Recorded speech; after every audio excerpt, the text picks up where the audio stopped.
Carter Gang TV, man. Come on in for another one, man. Come on in for another one. Now, I told my subscribers, one of my subscribers, Brittany, right, wanted to know about Liam Payne and Diddy, right?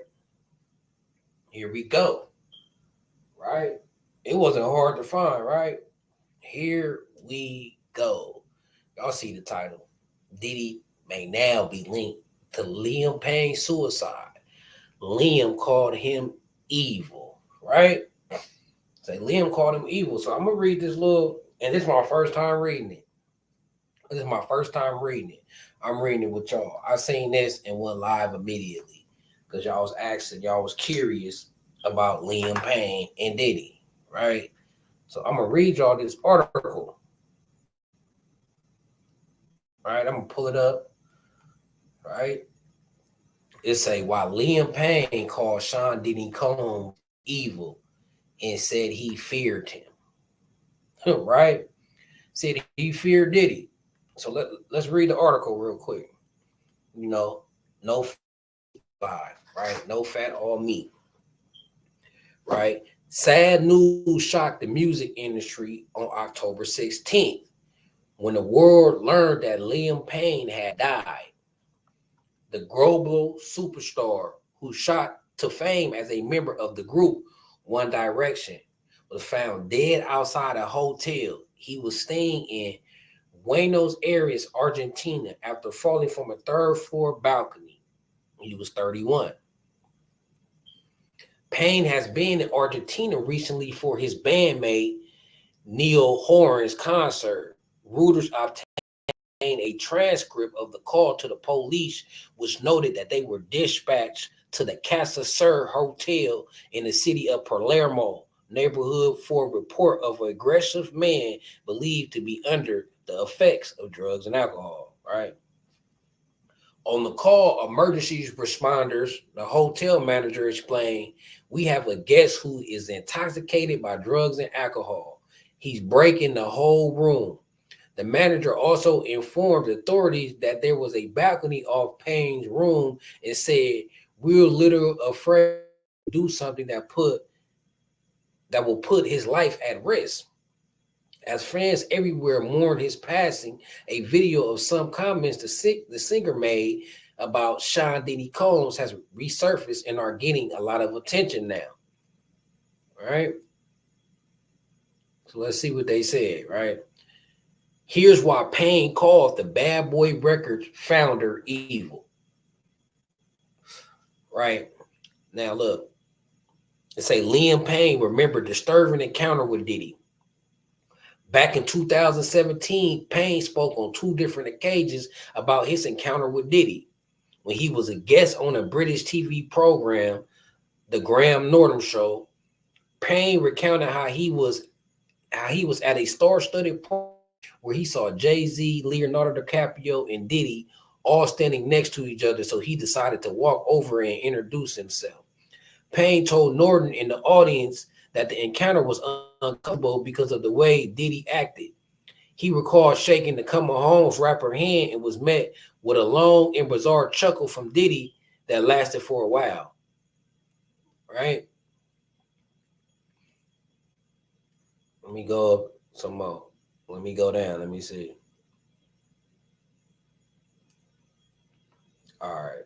It say Payne elaborated during an interview with Australia's Kiss FM's Cal and Jackie O and described the meeting as a little more sinister, calling the laugh evil.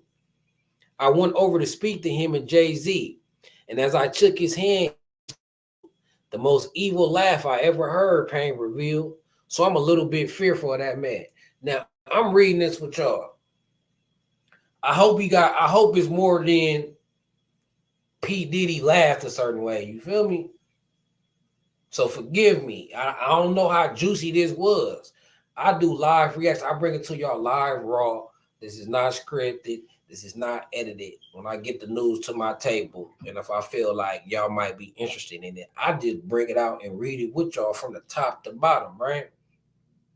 So it say Payne thought Diddy would have been more approachable than Jay-Z and DiCaprio, but admitted he missed the mark and referred to that situation as the most daunting celebrity experience he ever had. Man, come on now, bro. Like, I know the fans didn't bring up this because they said Diddy laughed a certain way. Hundreds of assault allegations against Diddy continue to pile up.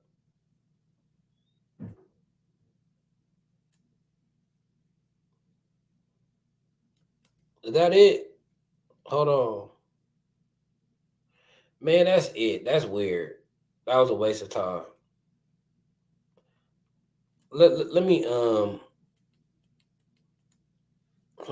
hear this interview, bro, because if this is what they talking about, bro, I should have read this. David, you get invited to all sorts of things. Were you on holidays when I think it was Brian Ferry invited you to do? Oh yeah, well I was at a very nice hotel in Turks and Caicos, and Brian Ferry was also staying there, and I knew him a little bit, and Prince was there as well. Wow.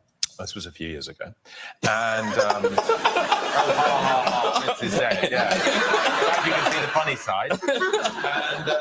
And Brian said, "Would you like to come over and have dinner with Prince?" I was like, "Well, this is a once-in-a-lifetime opportunity," and so yes, of course. That was quite an awkward conversation because Prince doesn't say much, and Brian Ferry isn't that talkative.